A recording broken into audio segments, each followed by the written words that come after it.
Selamat datang kembali di Mind Explorers. Setiap hari, kita nggak bisa lepas dari handphone. Dari komunikasi, hiburan, sampai pekerjaan, semua ada di genggaman.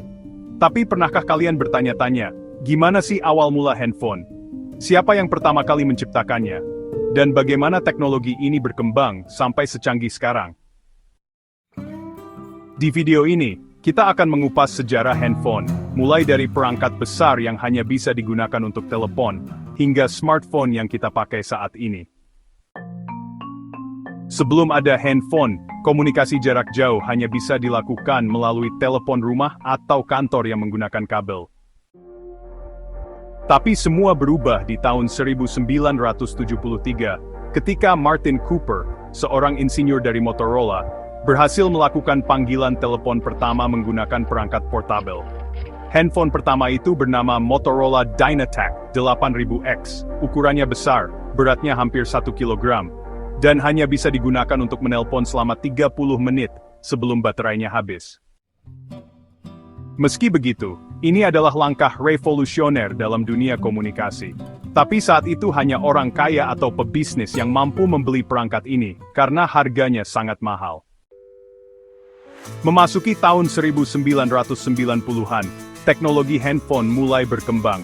Ukurannya semakin kecil, dan muncul fitur SMS atau Short Message Service.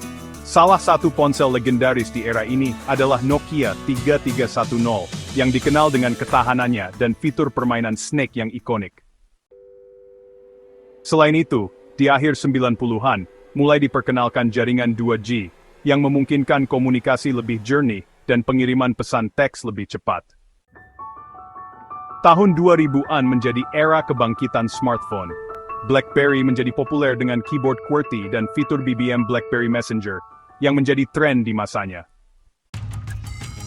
Tapi revolusi terbesar terjadi pada tahun 2007, saat Steve Jobs memperkenalkan iPhone pertama.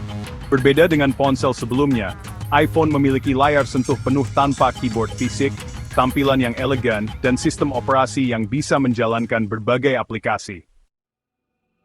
Setelah iPhone muncul, dunia smartphone berubah total. Merek-merek lain seperti Samsung, Huawei, dan Xiaomi mulai bersaing menghadirkan inovasi baru dengan layar lebih besar, kamera yang lebih canggih, serta fitur-fitur yang membuat ponsel semakin pintar dan praktis untuk berbagai kebutuhan. Saat ini, kita sudah berada di era 5G, dengan koneksi internet super cepat dan fitur-fitur AI yang semakin pintar. Tapi bagaimana dengan masa depan? Beberapa prediksi menyebutkan bahwa di masa depan, kita mungkin akan menggunakan smartphone transparan, perangkat yang bisa dikendalikan dengan pikiran, atau bahkan teknologi hologram yang menggantikan layar fisik. Dari ponsel sebesar batu bata, hingga smartphone canggih yang kita gunakan sekarang, handphone telah mengalami evolusi luar biasa. Menurut kalian, apa inovasi handphone paling keren dalam sejarah? Dan bagaimana menurut kalian teknologi handphone di masa depan? Tulis pendapat kalian di komentar. Jangan lupa like, comment, dan subscribe agar tidak ketinggalan video menarik lainnya. Sampai jumpa di video selanjutnya.